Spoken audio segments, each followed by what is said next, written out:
മഹാരാഷ്ട്രയിൽ ബാരാമതി മണ്ഡലത്തിൽ EVM സൂക്ഷിച്ചിരുന്ന വെയർഹൌസിലെ CCTV ഓഫ് ചെയ്തത് വലിയ അട്ടിമറി സംശയിക്കുകയാണ്.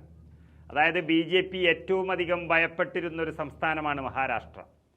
ആകെയുള്ള 48 സീറ്റുകളിൽ 35 സീറ്റുകളിലേക്കും തെരഞ്ഞെടുപ്പ് നടന്നു കഴിഞ്ഞു. ലോക്സഭാ സീറ്റുകളുടെ എണ്ണത്തിൽ ഈ രാജ്യത്ത് 2ാം സ്ഥാനത്ത് നിൽക്കുന്ന സംസ്ഥാനമാണ് മഹാരാഷ്ട്ര. മാത്രമല്ല, കഴിഞ്ഞ തവണ BJPയെ അധികാരത്തിലെത്തിക്കാൻ സഹായിച്ച സംസ്ഥാനം കൂടിയാണത്. 48-ൽ സ്വതന്ത്രയടക്കം 42ഓളം സീറ്റുകളും BJP സഖ്യമാണ് അന്ന് നേടിയത്.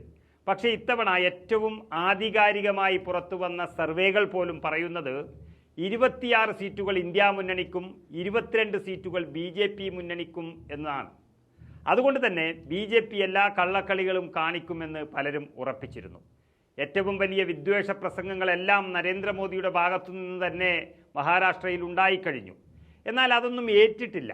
അതിനിടയിലാണ് EVMുമായി ബന്ധപ്പെട്ട ഒരു പരാതി ഉയർന്നു വന്നിരിക്കുന്നത്. മഹാരാഷ്ട്രയിലെ വോട്ടിംഗ് മെഷീനുകൾ സൂക്ഷിച്ചിരുന്ന വെയർഹൌസിലെ CCTV ക്യാമറകൾ 45 മിനിറ്റോളം സ്വിച്ച് ഓഫ് ചെയ്തതായി NCP നേതാവും സ്ഥാനാർത്ഥിയുമായ സുപ്രിയ സുലെയാണ് പുറത്തുവിട്ടത്. ശരത് പവാറിൻ്റെ മകൾ സുപ്രിയ സുലെ മത്സരിക്കുന്ന സംസ്ഥാനത്തെ ബാരാമതിയിലെ വെയർഹൌസിലാണ് സംഭവം നടന്നത്. വോട്ടെടുപ്പിന് ശേഷം EVMുകൾ സൂക്ഷിച്ച ഗോഡൌണിലെ സുരക്ഷാ ക്യാമറകൾ 45 മിനിറ്റ് തെളിഞ്ഞിട്ടില്ല എന്നാണ് സുപ്രിയ സുലെ പറഞ്ഞിരിക്കുന്നത്.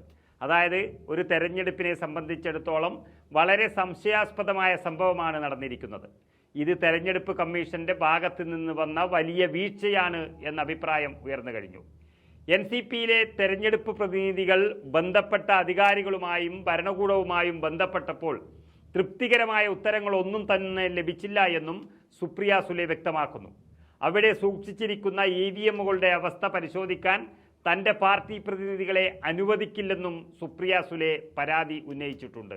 അവിടെ തന്നെ കുത്തിയിരുന്ന് പ്രതിഷേധിക്കുമെന്ന മുന്നറിയിപ്പും അവർ നൽകിക്കഴിഞ്ഞു. CCTVകൾ 24 മണിക്കൂറും പ്രവർത്തിക്കുമെന്ന് തെരഞ്ഞെടുപ്പ് ഉദ്യോഗസ്ഥർ പറഞ്ഞിട്ടും അത് നടന്നില്ല. തിങ്കളാഴ്ച 45 മിനിറ്റോളം CCTVകൾ ഓഫാക്കിയതായി വിവരം ലഭിച്ചുവെന്ന് തെളിവ് സഹിതമാണ് NCP പരാതി നൽകിയിരിക്കുന്നത്. പോലീസിനോട് പരാതിപ്പെട്ടിട്ട് പോലും കാര്യമുണ്ടായിട്ടില്ല. ഏതായാലും ഇത്തരം സംഭവങ്ങളാണ് തെരഞ്ഞെടുപ്പിൻ്റെയും EVMിൻ്റെയും ഒക്കെ വിശ്വാസ്യത തകർക്കുന്നത് എന്നതിനാൽ അതിൽ പോലീസ് തന്നെയാണ് നടപടികൾ കൈക്കൊള്ളേണ്ടത്. പക്ഷേ സംസ്ഥാന ഉപമുഖ്യമന്ത്രിയായ അജിത് പവാറിൻ്റെ ഭാര്യയാണ് ഇവിടെ NDA സ്ഥാനാർത്ഥി എന്നതും സംശയത്തിന് ആക്കം കൂട്ടുകയാണ്.